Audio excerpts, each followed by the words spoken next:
Donc, comme on avait dit hier, on a parlé hier de bichoul achar bichoul, d'une cuisson après une cuisson. Pour pouvoir poursuivre dans ce sujet-là, il faut établir quelques définitions. Aujourd'hui, on va surtout se consacrer sur ces définitions-là qui permettront de bien poser les jalons des halachot de bichoul achar bichoul. En fait, c'est la suite, on veut connaître la suite du Seif Dalet, d'accord, qui parle de est-ce qu'il y a une cuisson possible pour quelque chose de déjà cuit. On avait dit que pour un solide, il n'y a pas de cuisson après une fois que c'était cuit. Quelque chose de cuit qui est solide comme du schnitzel, du poulet, de la challah, etc. On considère ça comme déjà cuit et il n'y a pas en bichoul achar bichoul, il n'y a pas de nouvelle cuisson pour cela. Et pour du liquide, on avait dit que ce qui était tranché dans le Shulchan Aruch, c'est yesh bichoul achar bichoul bedavar lach pour un aliment liquide. Un aliment liquide, un bouillon, une soupe, un aliment à majorité liquide comme une keila, comme beaucoup de ragoûts qu'on mange le Shabbat, où effectivement il y a une grande partie de liquide. S'il y a une minorité de liquide, normalement, comment dire, normalement ça devrait être aussi d'avar l'art, a priori, mais il y a différents avis sur le sujet. Bezrat Hashem, on abordera la question en temps voulu. On avait dit aussi qu'il y avait un avis intermédiaire. On avait dit qu'il y avait des avis intermédiaires concernant le bichoul achar bichoul bedavar l'art. On avait dit si c'est quelque chose qui est mistamek veral ou quelque chose qui se bonifie pas avec la cuisson, alors même bedavar n'aurait pas bichoul achar bichoul. On avait dit que pour c'était l'avis de Rabbeinu Yerucham. On avait dit que pour Maïmonide, pour le Rambam, même davar l'art en bichoul achar bichoul. Alors, qu'est-ce que ça change? Ça change que si Bedi Avad, on a mis un liquide froid sur la plata, alors que c'est un liquide qui avait déjà été cuit, bien entendu, un liquide cru qui n'a jamais été cuit, ça c'est sûr, le bichoul de Horaïta, on ne peut rien faire. Ouais. Mais un liquide qui a déjà été cuit, qui est déjà passé au feu, qui est déjà passé à ébullition et qu'on remet sur la plata, alors que c'est interdit de le faire, on aura le droit d'en profiter dans le sens où, de toute façon, il y a un désaccord s'il y a eu cuisson ou pas. Maintenant, il s'agit de définir dans quel cas on va parler de cuisson. Jusqu'où tu vas parler de cuisson quand tu déplaces les éléments du feu. On avait dit que la cuisson était interdite aussi bien baour, aussi bien directement sur le feu, mais toldot aour, que pour ce qui est dérivé du feu. Alors, mettre sur une plata, mettre sur une cuisinière, mettre sur un feu, sur une cheminée, tout ce qui est le feu directement, ça s'appelle esh. C'est clair, il y a cuisson, il y a une cuisson au feu, tout cuit. Mettre une plaque de métal sur ce feu et le chauffer à blanc, et cuire sur cette plaque de métal, même une fois que le feu s'est éteint, ça s'appelle toldot ha'esh. Eh bien, il faut savoir qu'une casserole qui était posée sur le feu, et qui en a été retirée, étant donné qu'elle était posée à ébullition, et qu'elle est encore chaude, c'est ce qu'on appelle toldot ha'esh, et c'est capable de cuire. Et ça veut dire que si je mets quelque chose de cru, je mets par exemple de la coriandre, je mets des épices dans mon keli rishon, eh bien je suis en train de cuire. Si je retire mon bouillon de couscous du plat et je dis ah tiens, il faut rajouter du poivre, il faut rajouter une épice, et que j'en mets directement dans la casserole, alors que la casserole je viens de la retirer du feu, eh bien la casserole étant encore keli rishon, elle est ce qu'on appelle toldot ha'esh, et elle va cuire ce que je vais mettre dedans. Donc je n'ai pas le droit de mettre d'épices dans cette casserole, quoi qu'il arrive. Le sel, c'est l'objet d'une discussion. Mais c'est sûr qu'il faut éviter de mettre quoi que ce soit dans un keli rishon, vu que le keli rishon c'est directement toldot ha'esh et c'est capable de cuire.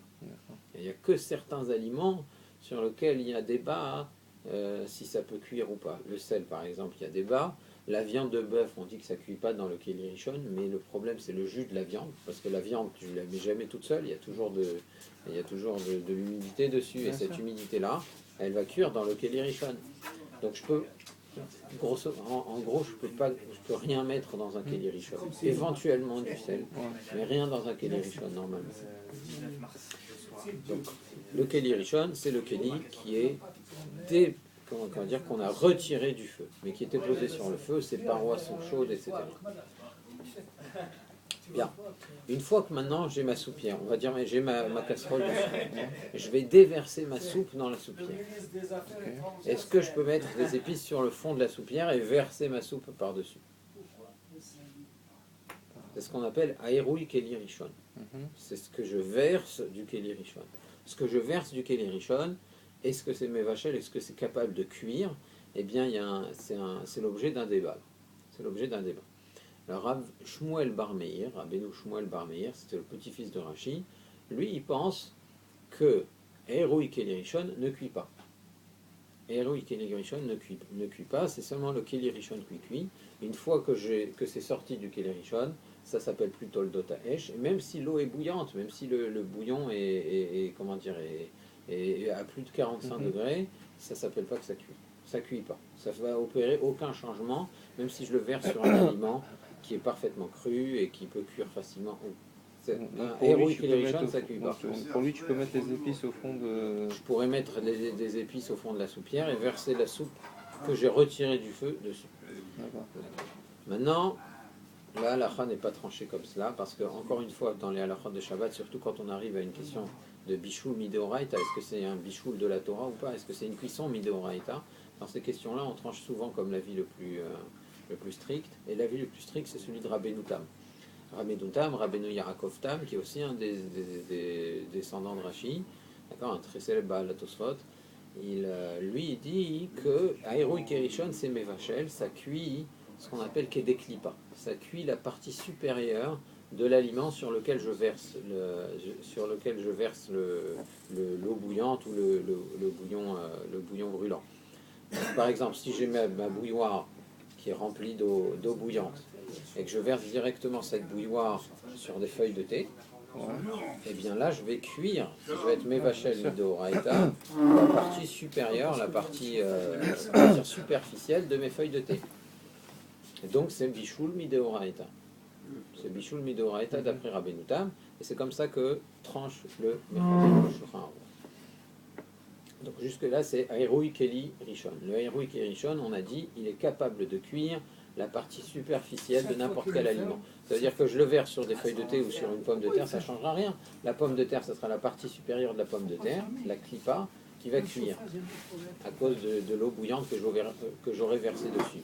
Ça sera que la partie supérieure, ça ne veut pas dire que la pomme de terre elle va devenir mangeable tout de suite, mais j'aurai transgressé la mélacha de cuire à cause de cette partie supérieure qui se sera ramollie, cuite, à cause de l'eau bouillante que j'ai versée dessus. Donc ça c'est le Aérui Keli Rishon. Ensuite, une fois que mon eau bouillante a été déversée dans un autre Keli, le Keli Sheni, ce Keli Sheni ne cuit pas. Ce Keli Sheni ne cuit pas. On dit Keli Sheni et Noé Vachel, c'est une Gemara explicite. Il y a d'autres occurrences, pas seulement dans Masechet Shabbat, où on dit qu'un Keli Sheni ne cuit pas. Un Keli Sheni ne cuit pas, donc je peux mettre éventuellement mon thé ou un aliment, une carotte ou une pomme de terre dans un Keli Sheni, ça ne va rien faire. Ça ne s'appelle pas que je vais la cuire. Même la partie supérieure ne va pas cuire. D'accord ? Très bien. Alors maintenant, on va voir qu'il y a certaines petites exceptions à cette règle-là. Il y a des cas où, même dans un Keli Sheni, un aliment peut cuire. On va le voir à la fin de ce siman. Alors, Davar Shenit Bashel Gvar Vehu Yavesh, Mutar Lishroto Bechamin Beshabbat. On est au milieu du Seif Dalet. Au milieu du Seif Dalet. Davar Shenit Bashel Gvar Vehu Yavesh, un aliment qui a déjà été cuit, qui est sec, donc on avait donné l'exemple du poulet. Mutar Lishroto Bechamin Beshabbat, je peux le tremper dans l'eau bouillante pendant Shabbat. Le tremper dans l'eau bouillante Shabbat, ça voudrait dire même un Keli Rishon. Donc ça veut dire ma bouilloire, enfin la bouilloire, quand c'est sur le feu, j'ai pas le droit de le faire, parce que ça pose un problème de vachette, on l'avait déjà dit. Mettre directement sur la plata, c'est un autre problème.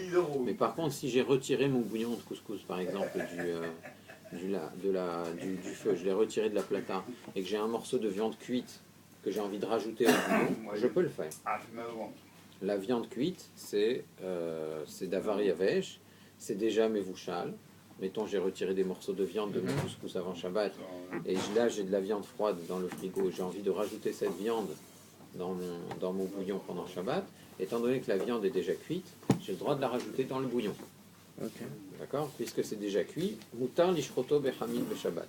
Veimhu Davar Yavesh, Shelo Nitbashel Minifne Shabbat. En revanche, si c'est quelque chose de sec, mais ça n'a pas été cuit avant Shabbat, c'est du poulet cru. Alors, En Shorinoto Bechamin Beshabbat. Mon poulet cru, j'aurais pas le droit de le mettre dans l'eau bouillante pendant Shabbat. Dans l'eau bouillante, bien entendu, retiré du feu, hein, quand on dit que c'est... En Shorinoto Bechamin, si c'est sur le feu, ça pose encore plus de problèmes. Mais j'ai pas le droit de le mettre même dans le Keli Rishon. Parce que c'est Toldot à Our. Je vais dire, mon poulet, il va pas cuire. Si je retirais ma casserole du feu, ça va pas beaucoup cuire.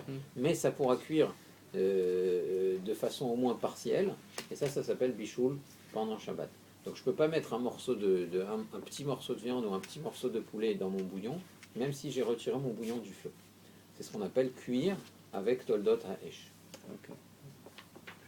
Donc, bon, de la viande de bœuf, normalement ça va pas cuire du tout, mais comme on a dit, c'est à cause du jus qu'il y a dedans.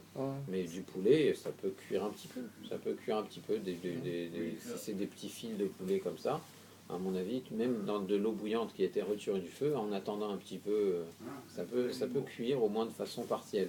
Donc ça va s'appeler Mevachel Beshabbat. Aval, ce qu'on a le droit de faire en revanche, Madichin Oto Bechamin Beshabbat. On le rince à l'eau chaude pendant Shabbat. Donc je parle encore de mon poulet cru. Ça peut être du poulet, ça peut être une carotte, ça peut être une pomme de terre. Madichin Oto Bechamin Beshabbat. Je peux le rincer à l'eau chaude pendant Shabbat. Alors quand on dit rincer à l'eau chaude, c'est une Gemara qui est citée ici. Ça peut vouloir dire, selon le Rashbam, eh bien, que je verse l'eau de ma bouilloire sur le poulet cru, ça ne va pas cuire. Parce que d'après le Rashbam, le hérouille, ce que je transvase, qui sort du Keli Rishon, n'est pas capable de cuire. Mais d'après Rabbeinu Tam, quand on dira Madichim, ça veut dire Keli Sheni. Quand on dit rincer, ça veut dire au lieu de l'avoir trempé dans le Rishon, je le rince dans le Keli Sheni. Dans le deuxième récipient. Le récipient dont les parois sont froides, le récipient qui n'a jamais été posé sur le feu. C'est ça Madichim, c'est ça rincer. Donc j'ai le droit de le rincer pendant Shabbat, parce que le Keli Sheni ne cuit pas. Le hérouille, lui, cuit, mais le Keli Sheni, lui, ne cuit pas. Chutz, il y a une exception, et c'est ça, il va nous parler de ces fameux aliments qui peuvent cuire même dans le Keli Sheni. Chutz mina maliyah hayashan ou min dag shenikra kulias haispanin. Sauf le maliyah halashan, les salaisons, les vieilles salaisons, ça veut dire que ça peut être de la viande salée, ça peut être les saucissons secs, tout ce qui est salé et ancien, ça veut dire qu'il se conserve longtemps, eh bien le mettre dans le Keli Sheni, ça va le cuire. Ça va le cuire rapidement. On dit c'est tellement salé que tu as du mal à le consommer, et en le mettant dans l'eau chaude d'un Keli Sheni, ça suffit déjà pour le ramollir, pour le rendre plus consommable. Et bien ça s'appelle bichoul, ça s'appelle la cuisson pendant le Shabbat. Donc même un Keli Sheni, même quand j'ai transvasé l'eau, j'ai pris l'eau de ma bouilloire, je l'ai mis dans un Keli Sheni, dans un verre qui est deuxième récipient, et dont les parois étaient froides, d'accord ? Les parois étaient froides, et j'ai trempé ce morceau, ce maliyah hayashan, cette viande salée ou ce poisson salé dedans, ça suffit pour le cuire. C'est quelque chose qui cuit facilement. C'est ce qu'on appelle kalé habichoul. Donc il y a des aliments qui sont kalé habichoul qui peuvent cuire même dans un Keli Sheni. Sheinam srichim bichoul et meat, car ils n'ont besoin que de peu de cuisson. Ve'hadachatam, et leur rinçage, c'est-à-dire dans le Keli Sheni, et higmar melartam, c'est leur finition, dans le sens, c'est une cuisson. C'est une cuisson. Donc pour récapituler, le Keli qui est sur le feu, la casserole qui est placée sur le feu, elle peut tout cuire, le feu fait tout, c'est ce qu'on appelle esh mamash. Quand j'ai retiré ma casserole du feu, c'est ce qu'on appelle le Keli Rishon, c'est le Keli qui était sur le feu, c'est Toldot Haesh, et c'est capable de tout cuire à peu près, à certaines exceptions près, on avait dit éventuellement le sel, éventuellement la viande de bœuf, mais normalement il peut tout cuire, le Keli Rishon. Une fois que je transvase de mon Keli Rishon dans un autre Keli, alors le hérouille, lui est capable de cuire la partie supérieure de l'aliment, le Kedé Klipa, et le Keli Sheni, lui, ne cuit rien, sauf certains aliments qu'on appelle les kalé habichoul, les faciles à cuire. Les faciles à cuire, eux, peuvent cuire même dans un Keli Sheni. Donc demain, Bezrat Hashem, on verra si on avancera dans ce sujet.